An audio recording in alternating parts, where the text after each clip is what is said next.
പെണ്ണുങ്ങളുടെ ഏറ്റവും വലിയ പരാതി എന്താണ്? ഉസ്താദേ, എന്റെ ഭർത്താവ് എന്നെ മനസ്സിലാക്കുന്നില്ല, എന്നോട് സംസാരിക്കുന്നില്ല. അസ്സലാമലൈക്കും. എല്ലാവരും റാത്തല്ലോ. ഇതെൻ്റെ യൂട്യൂബ് ചാനലാണ്. നല്ല നല്ല വിഷയമാണ്. എല്ലാവരും വീഡിയോ പൂർത്തി നോക്കണം. നല്ല നല്ല വാദമാണ്. സിറാജ് ഖാസിമിൻ്റെ വാദമാണ്. എല്ലാ വാദവും ഉണ്ട്. പിന്നെ എല്ലാവരും സപ്പോർട്ട് വേണം. പൂർത്തി നോക്കണം വീഡിയോത്തിന്. പിന്നെ നല്ല നല്ല വിഷയൻ്റെ വാദമാണ്. എല്ലാം പൂർത്തി നോക്കണം. ഷെയറാക്കണം. സപ്പോർട്ട് വേണം. എൻ്റെ വീഡിയോ കുറച്ച് വീഡിയോത്തിൻ്റെ ടൈം കംപ്ലീറ്റ് ആയിട്ടാണ്. പിന്നെ എല്ലാം ഇതും എല്ലാവരും പൂർത്തി വാദം നോക്കുന്നില്ല.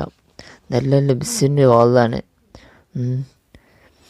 വേറെ എല്ലാവരും ഷെയർ ആക്കണം. സപ്പോർട്ട് മെയിൻ വേണ്ടത് നിങ്ങൾക്ക്. നല്ല നല്ല വാദമുണ്ടല്ലേ ആണ്. എല്ലാവരും സപ്പോർട്ട് വേണം. വേറെ എല്ലാവരും പിന്നെ ബെല്ലെ കൊണ്ടുത്താം ഷെയർ ആക്കണം. അസ്സലാമു അലൈക്കും.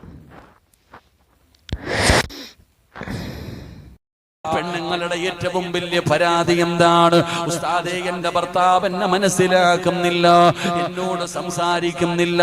എന്റെ പ്രിയപ്പെട്ട പെങ്ങള്, സ്നേഹിക്കു പെങ്ങള്. നീ ആത്മാർത്ഥമായി നിന്റെ ഭർത്താവിനെ സ്നേഹിച്ചാൽ ഒരിക്കലും നിന്റെ ഭർത്താവ് നിന്നെ മറക്കൂല. എന്റെ ഭർത്താക്കന്മാരോട് പറയുകയാ, നീ നിന്റെ ഭാര്യ ആത്മാർത്ഥമായി സ്നേഹിക്കൂ.